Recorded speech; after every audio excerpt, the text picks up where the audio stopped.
我係 Finesse 花嘅力高，今日教大家做一個懸浮花藝裝置。咁先轉一個圈俾大家睇下先啦。望住佢呢，都覺得好治愈啊！好，咁材料有一個正方嘅框同埋一嚿花泥。咁我哋將花泥擺喺個四方框入邊，然後用索帶，咁兩條索帶駁長之後呢，咁就將佢固定喺個四方鐵架嗰度。咁記得拉緊一條，咁另一條就要用3條索帶駁住，咁就十字形，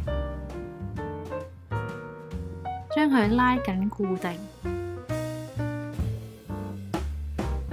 咁防止花泥陣間會跌出嚟嘅。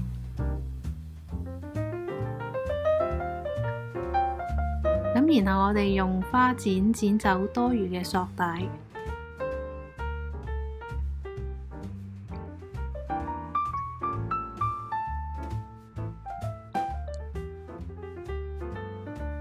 咁就可以開始插花啦。咁今次呢，我就買咗隻葉呢係黃色嘅，咁我就冇問到個店員呢隻葉叫咩名，咁我就叫佢做黃葉先啦。咁我哋首先將黃葉插喺4個方向，咁樣東南西北咁樣插。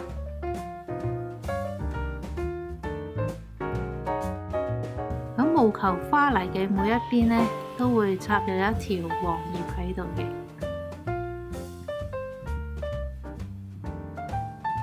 咁第一輪開始插嘅葉呢，要比較長身啲啦。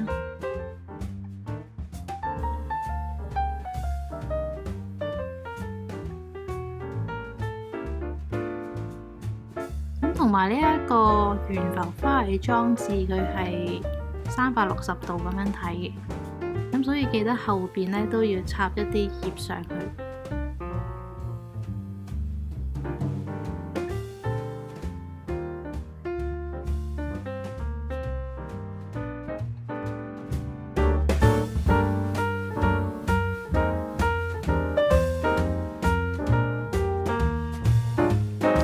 咁啲葉插滿四方之後呢，咁就開始加入第二個花材，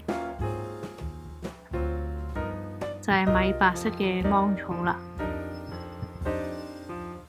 咁我哋將一條條嘅芒草呢，咁啊從唔同嘅方向插落去啦。咁有啲呢係向上，有啲係向住自己，咁有一啲方向要向下。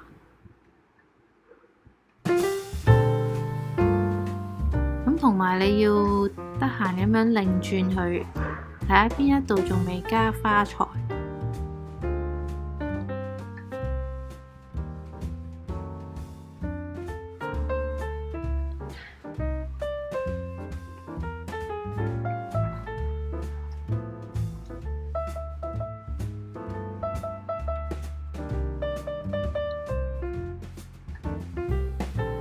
咁我哋插好啲芒草之後呢，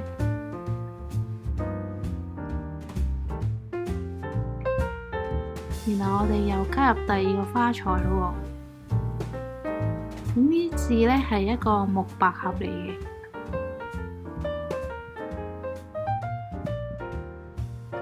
咁我就叫佢做橙色頭木百合先啦。咁我哋一個三角形嘅方向咁樣插上去，然後喺中間隔離插一啲紅色嘅木百合。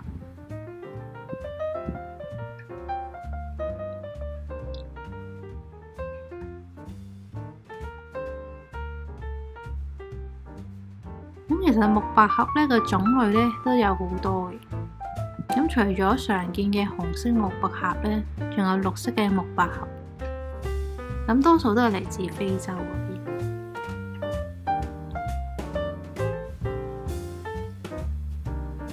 咁你你見到成個花藝裝置呢，都係用一啲長條形嘅花材為主嘅，即係例如葉材有黃葉同埋芒草啦。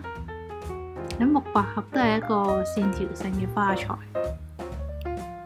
咁因為當啲花材插晒喺個花泥嗰陣時呢，咁就360剃呢，就係一種放射性嘅感覺啦。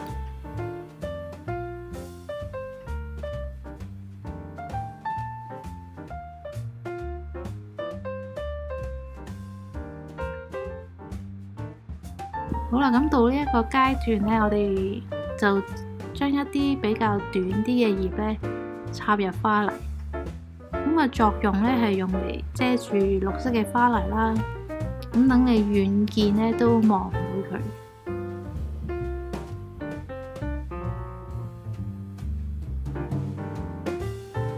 咁呢個時候你只需要剪短啲葉呢，見到有空隙就插入去得㗎啦。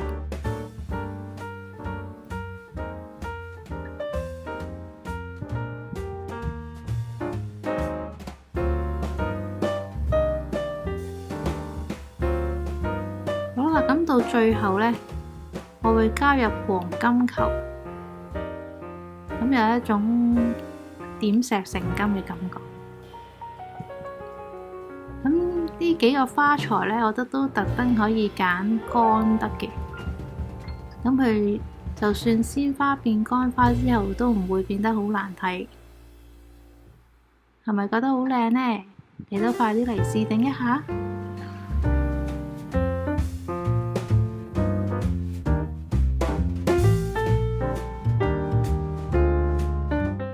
如果你都想跟力溝學插花，咁歡迎你喺影片嘅資訊欄睇下我哋最新嘅花藝課程推介。